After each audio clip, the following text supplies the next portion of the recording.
only, because during my training of learners, I could understand that, I could also observe that boys will take over the room, will take over the show, and then girls will be shy, lack of confidence kicked in, and then the girls were not participating in the coding activities. So that's when I learned that girls on their own, they can excel. So in 2019 here, Microsoft also selected me to be part of the Global Summit. That's where I registered to write an exam to be a Microsoft certified. So through the activities, I learned that coding can be also done without computers, given that philosophy from 2020 when COVID kicks in. I was like, oh, what am I going to do with the schools when the schools were already shut down and there was no security for those computers that are in schools? And there were reports that there are vandalism around the school. People were stealing computers, and when I was looking through the social media, it's where I find out that Nelson Mandela University have produced some apps that can be used to teach learners coding. So I reached out to Professor Jan Greling, and then I was taught through, a WhatsApp video call, and then so that I can go out and roll out the coding without computers, using only a cell phone and the puzzles that are being produced by Tangible Africa together with its partners. And then last year, I started also with robotics, because you will notice that South Africa has officially introduced coding and robotics in 2019. I was excited when that time when the president announced that as South Africa will be introducing coding and robotics to school, because it is the first step towards a direction. We'll be talking about cybersecurity, but if there is no understanding of coding, especially with the little ones that will be occupying those positions at a later stage, because we often hear that this technology will also produce new jobs that were never there, such as the cybersecurity engineers. We never thought that we will be having such careers in future, because now we are digital citizenship and we want our online to be smooth, seamlessly, and secured. So we need a lot of careers that will be centered around technology. In here, I was training teachers in Mpumalanga as a national coding and robotics trainer for the Department of Basic Education. And then I was afforded an opportunity to take them through unplugged coding and Scratch. This last photo, these girls is the DigiGirls workshop, but this DigiGirls workshop was carefully crafted, because at that particular time last year, I was doing my master's degree in ICT in education with University of Johannesburg, which I have already completed.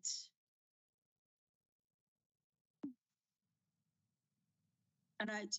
We are using coding, plugged coding and unplugged coding in the Mpumalanga ICT Club to introduce learners into basic computer science.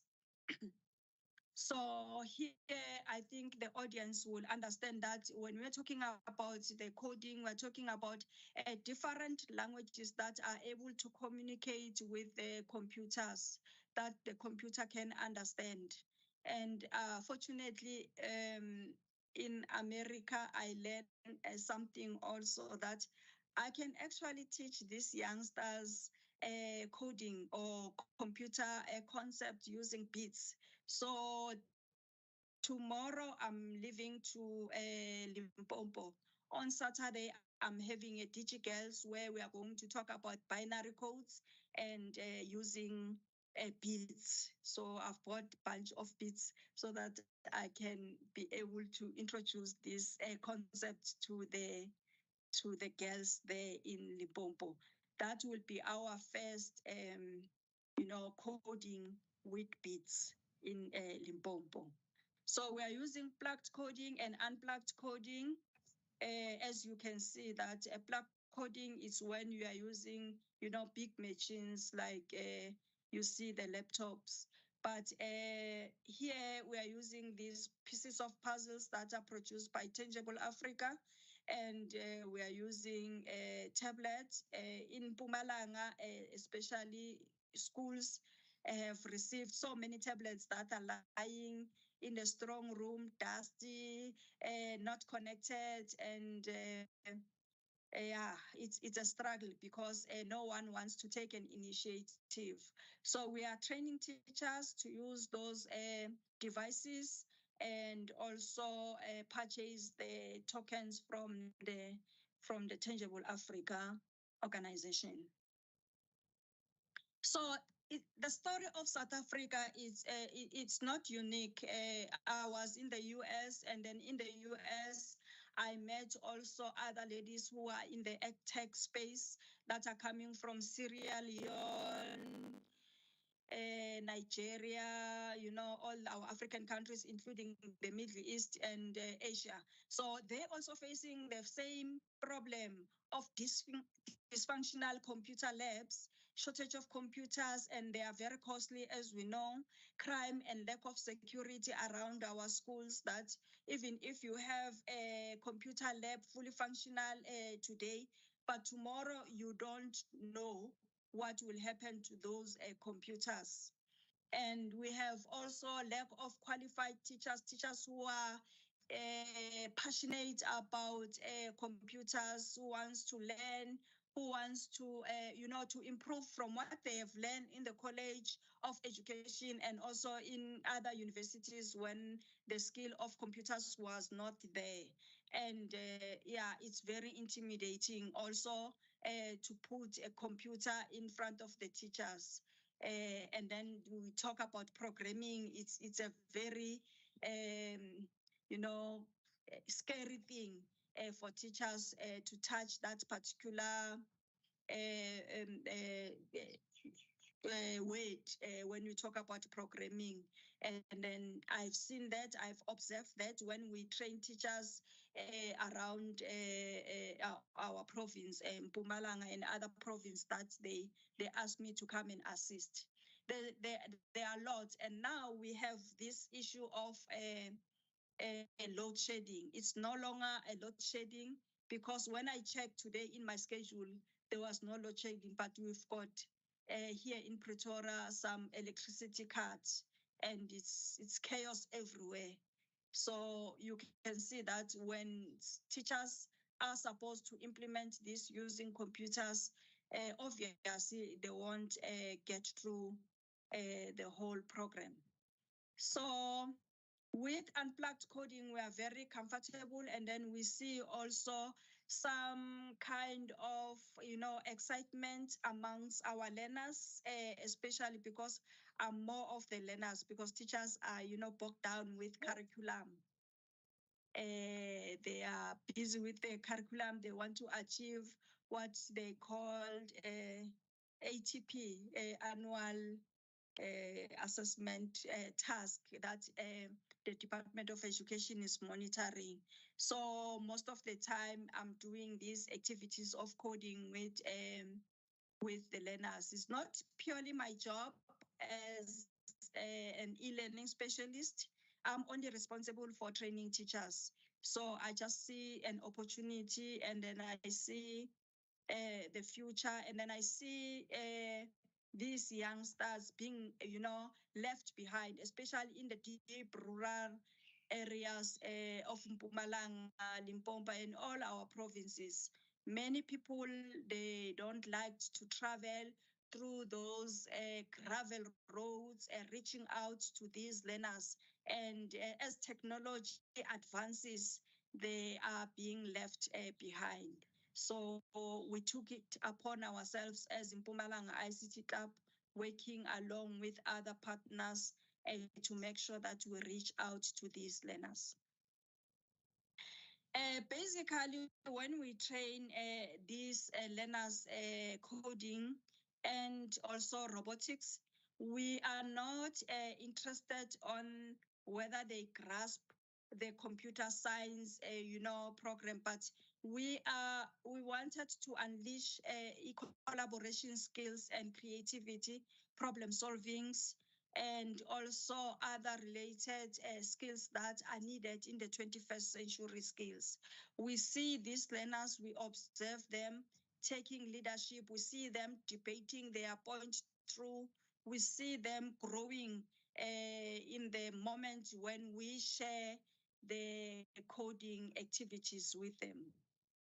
Yesterday, I was with the learners at Nancy Shiba Primary School. They attended the Minecraft AI program that was presented by Microsoft Africa.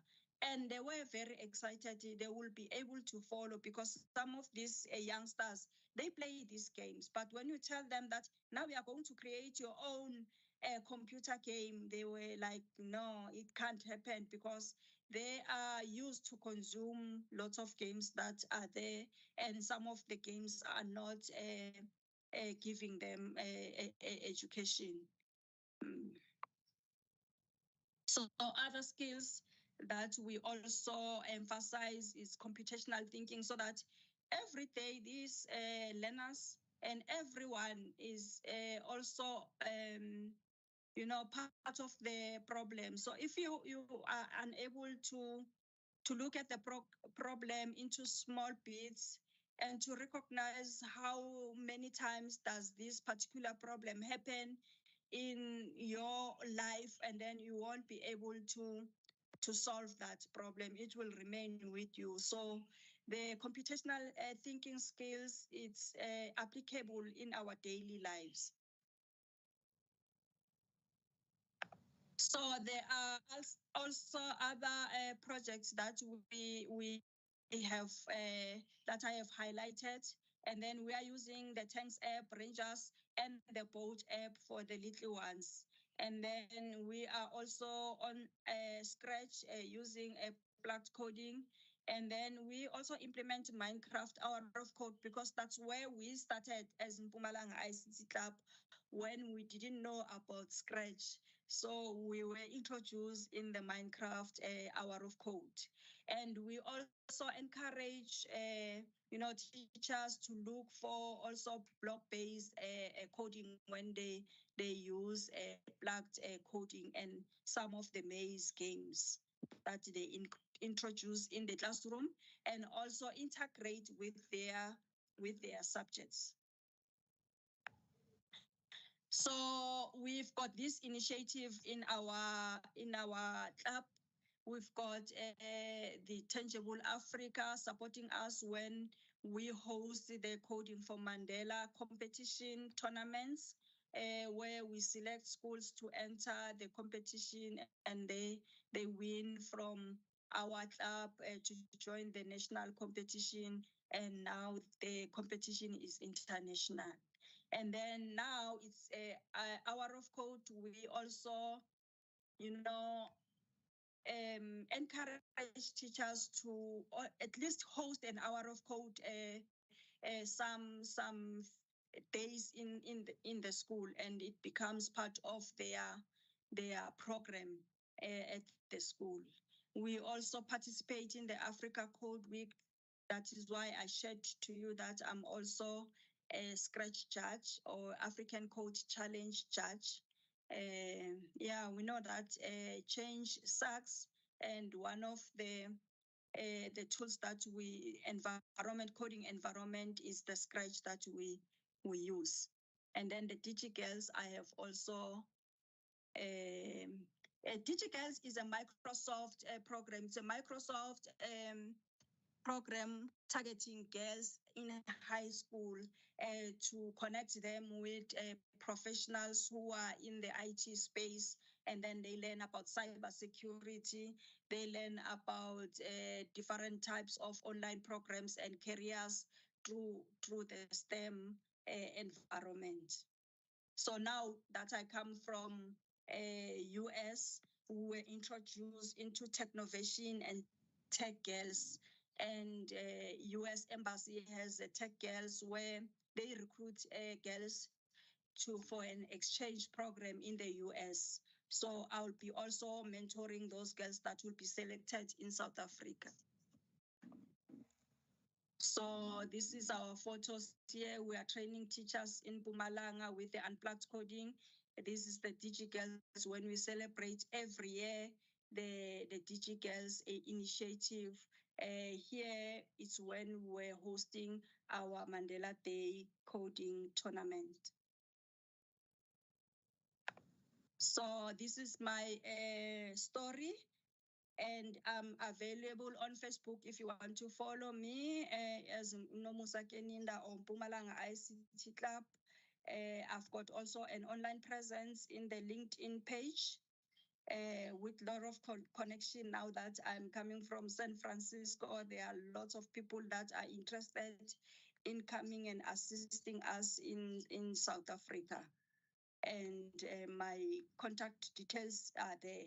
The reason why I chose this particular topic is that people are like afraid of coding. So we are trying to say, let us all get involved and grow these skills so that the learners, when they grow up, they also tap into the careers of IT. It's a lot. It's not cybersecurity alone. There is machine learning, engineering, there is AI, and I've attended so many AI summits in the US, and cybersecurity becomes a very key aspect within the IT, especially when you will be dealing with data, especially in the health sector and also in the finance sector. Very critical for every organization to guard against cyber malfunctioning of their web. Thank you very much. Thank you, Nomusa. I don't know if maybe like our guests or our attendees have questions for you, or we have to like go to Jackson before answering any questions. I don't know. Anmol, Jackson, do you have questions? I have a question. Okay, I'll go after Siyabonga. Okay.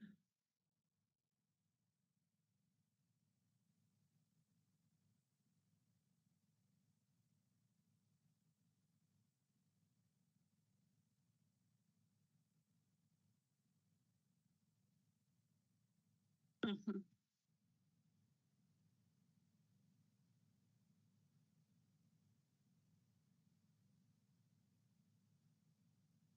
Mm-hmm.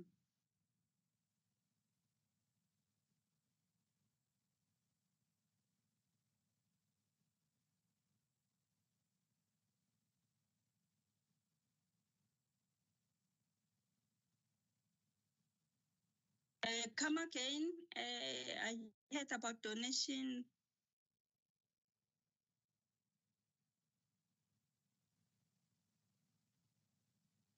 Okay.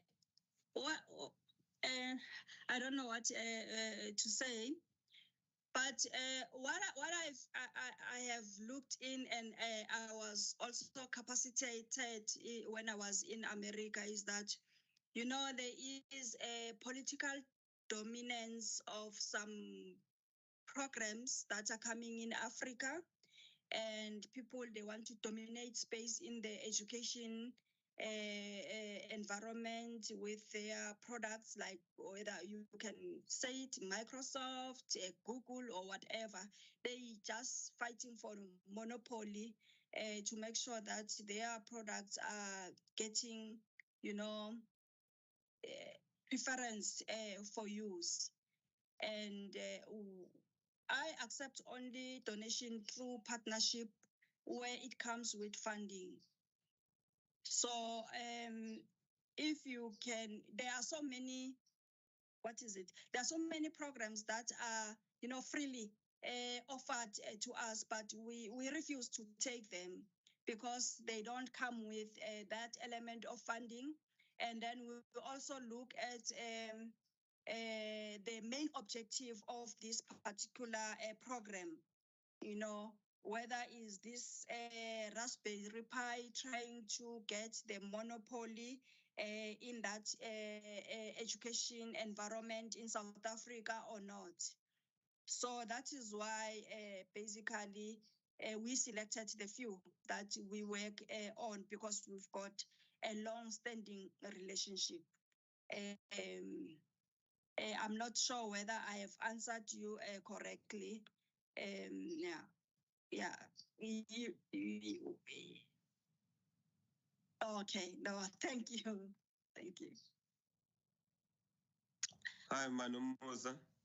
Hi, it's always great seeing you. I have 2 questions. Okay. The first one is, what have you found has been the difference from a girl who has started the program with you, maybe wasn't that confident, has done this Digi Girls course, and what tangible differences did you find throughout the process that at the end you were like, oh wow, this is how this person is now? And second one, what differences that you see between young girls in a developed country like the United States, since you were there recently, and ones from rural communities such as close to Amalahleni, where you work locally? Okay, let me start with the first one. I come across this question most of the time, Jackson, especially before I took upon myself to register the master's degree, because my topic or my title for the research was grade 8 and 9 girls perception of coding and robotics in the DigiGirl in Kangala district. The reason why I started that journey is because quite often my program are event driven. Because there's so many schools that I come across. But one thing that I can assure you that the program has made a difference even in my life personally. My daughter, Nomzamo, started coding with me in grade 9. In fact, when we learn about the Minecraft, I was with Nomzamo. We go through the link together. She was the first DigiGirl in the Mpumalanga ICT Club, and now Nomzamo is doing a final year in the software engineer at Belgium campus, and she's doing very well. And she was not, into like thinking about doing a career in IT. Nomzamo was only fascinated about the science, the fact that I was working in the science center. We'll come to the center and then manipulate some of the science, experiment. And her dream was to be an astronaut when she was a little girl. But now she's a software engineer. Yeah. Coming to your second question. Yes, fortunately I attended the Technovation Summit in the US. San Francisco was hosted by Stanford University, and they were accepting girls from Africa, America, Germany. They were presenting, concepts that they developed through a design thinking concept that they want to solve a particular problem. So when I look at their presentation, I said, no, our girls can do this, and our girls can, with the mentorship that they can get in South Africa with all those who are in the IT profession, I think we can. Yes, because one of the group of 5 girls from Nigeria, they got the third prize, if I'm not mistaken. And one of the girl who presented as the first technovation girl, tech girl from also Nigeria, is now has joined MIT lab, as a lecturer. So you can see that he's coming from Africa and now he's working in the US. Typically, there's no difference as long as they are given support. Girls can excel. I love I love the initiative. It's close to my heart. Thank you. Thank you so much. Yes. We will have to go to Sin, the topic on coding for the future, how Tangible Africa equips communities with skills for tomorrow's careers. You can start now, Jackson. All right, brilliant. I'm just going to share my slides. I'm going to do 2 different slides. I'll introduce myself, and then I'll show a little bit about Tangible Africa, and then I'll speak to the relevance of this, what we do when it comes to coding careers. Let me see if I can get on here, share.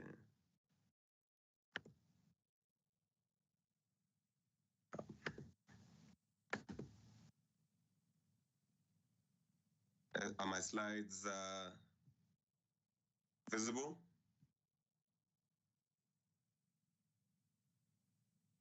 Yes, they are visible. Check. Yes. Good day, everyone. All right. My name is Jackson Chabalala, and I am the engagement manager at Lever Foundation. But the project I focus on is Tangible Africa. So a little bit about my background.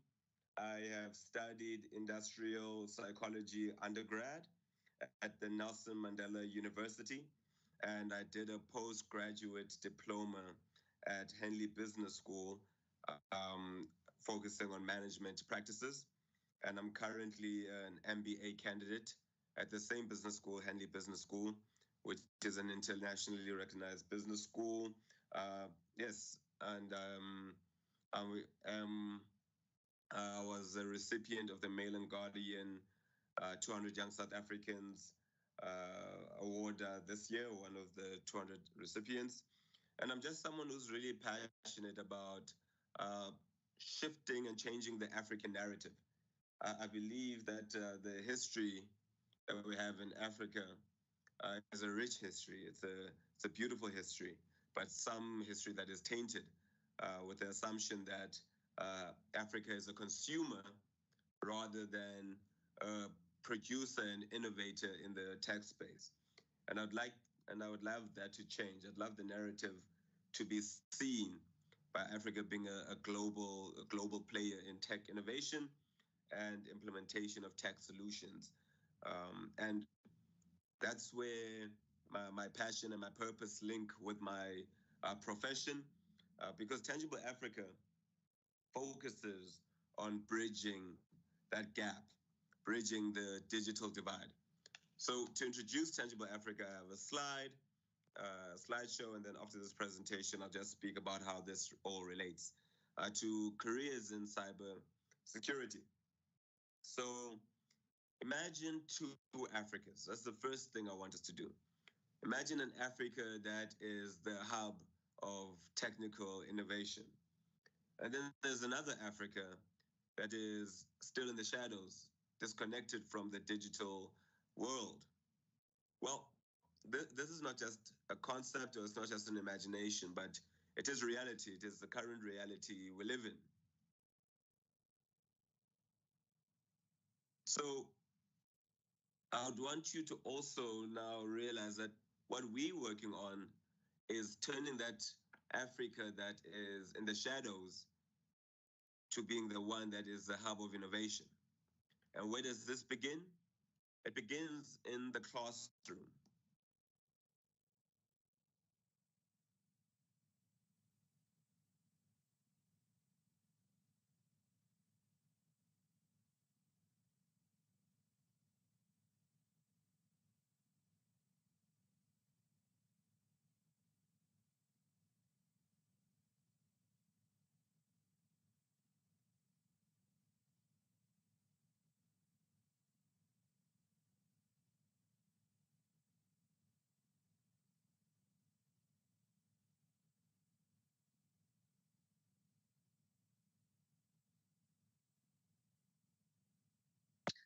I don't know, maybe he's also experiencing load shedding or the network issue.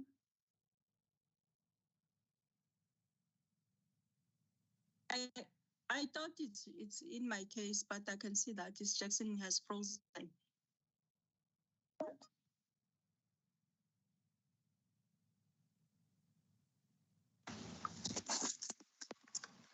Apologies, I got disconnected.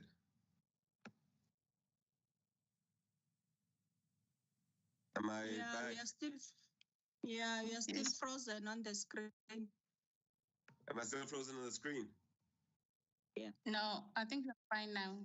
You can maybe Okay, turn on your I'll just switch off my video for bandwidth purposes. Is that fine? Yeah, that's fine. Thank you. I'll return to the screen I was sharing.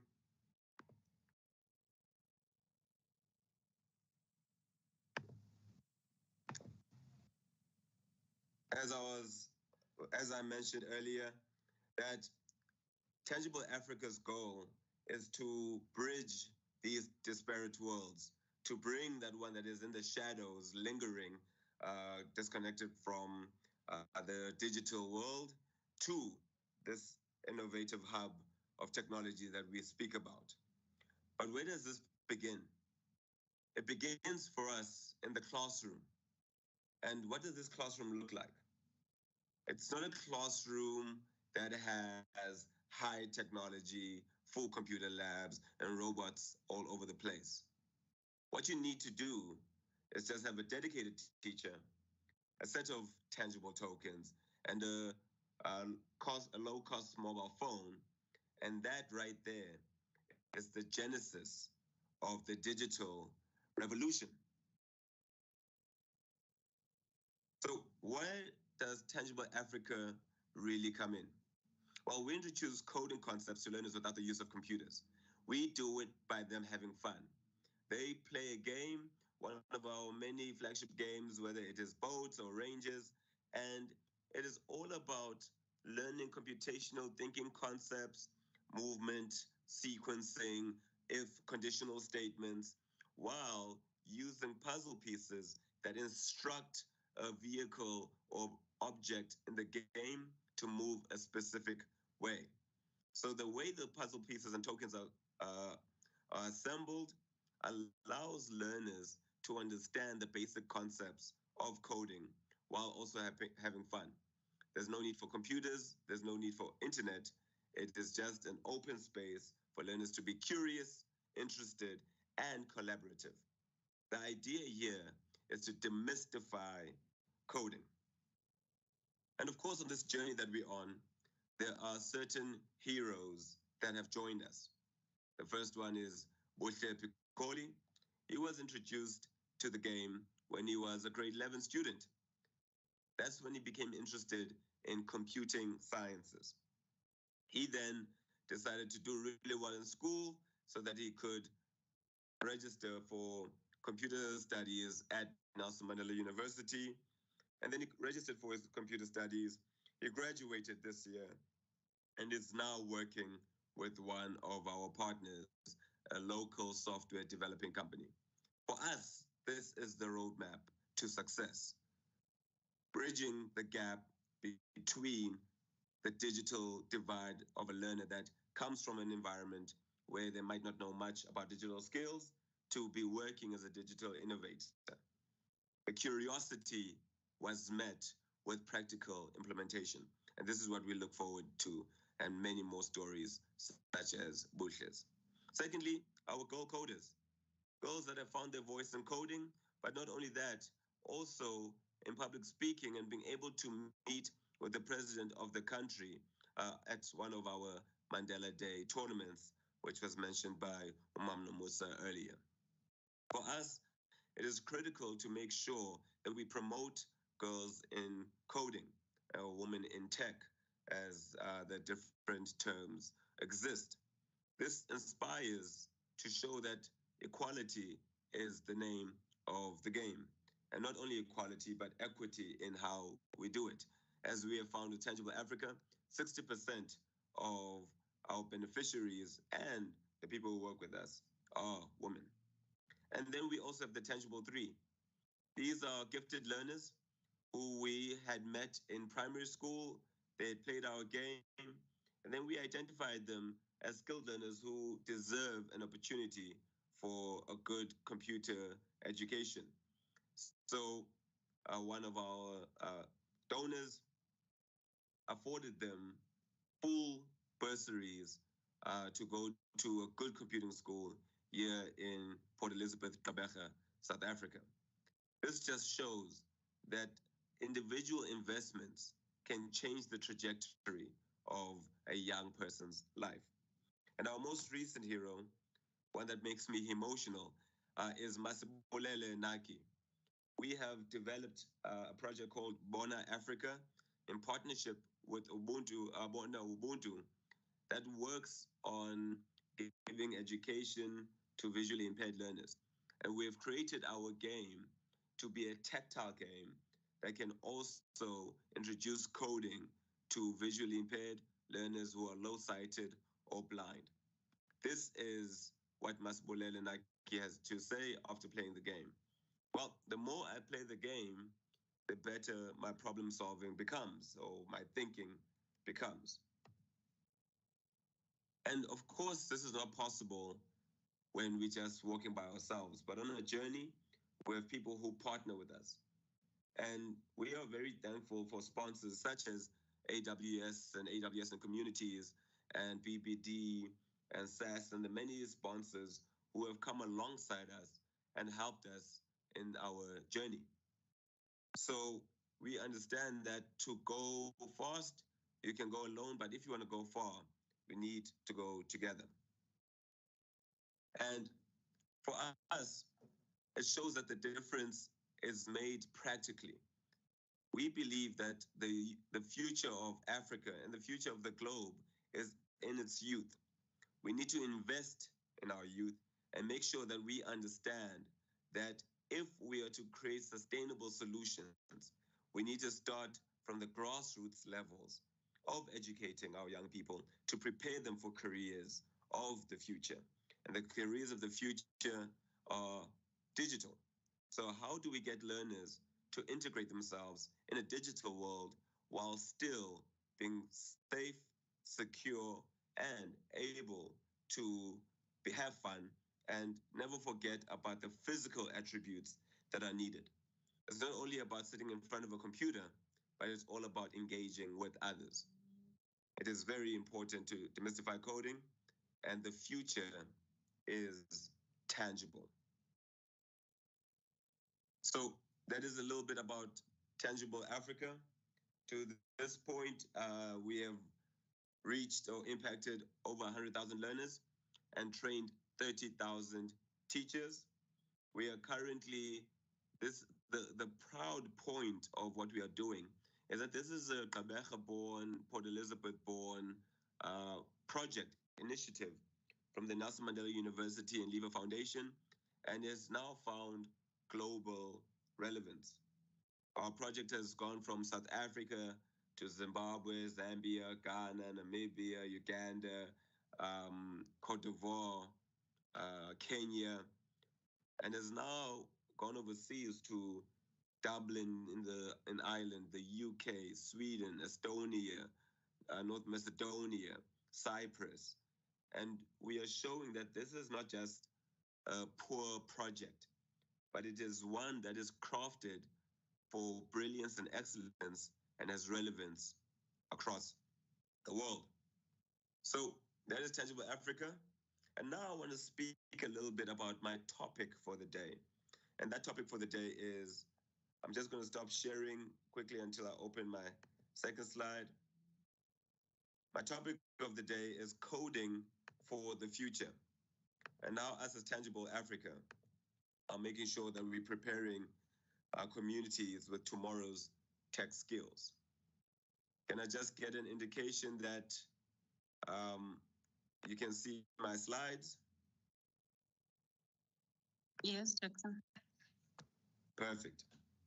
So, coding for the future. How Tangible Africa equips communities with skills for tomorrow's tech careers. There we go. This is an agenda, a short introduction, speaking a little bit about the future of work, what the primary goals are, why demystifying coding matters, how does this all link to cybersecurity careers, and lastly, I'll just close with a short conclusion where we tie the golden thread at the end. So, what is the future of work? Well, in this rapidly evolving landscape of technology, the future of work presents both challenges and opportunities, especially in the context of Africa. As we step into an era of the fourth industrial revolution, it's important that we note that technology will impact employment, and productivity is becoming more and more vital and pivotal in how we work. Things are going faster, things are going more intricate, and we've seen that there needs to be a shift on how we reimagine the skills that we teach learners to make sure that they are learning relevant skills for the future of work. We have heard so many times that in the future, there will be the jobs that we are seeing right now won't be relevant. About 70% of jobs by 2050 that exist today won't exist anymore. So, what does the future of work look like? Well, the future of work, particularly in the world of coding and robotics, is shaping up to be led by heavily technological advancements. So there's a growing emphasis on digital literacy, tech skills in different spaces like coding, AI, and big data and data analysis. So first one we're going to look at is that there's a rising demand for coding skills. So coding is becoming a fundamental skill across many industries and not just traditional tech jobs. Coding is relevant in healthcare to finance. We have seen the rise of fintech companies growing all over the world, especially in the case of M-Pesa in Kenya, that has allowed the everyday person to be able to have banking transactions, even though they might not have a traditional bank account. There needs to be professionals who can maintain such systems. We've seen that in the space of healthcare. We've seen that in the space of agriculture, where agri-processing has become even better. There are people that are needed to make sure that these innovations are firstly created and then secondly maintained. There's integration of AI and automation. We have seen that as artificial intelligence and automation technologies advance, coding skills in these areas have become high in demand.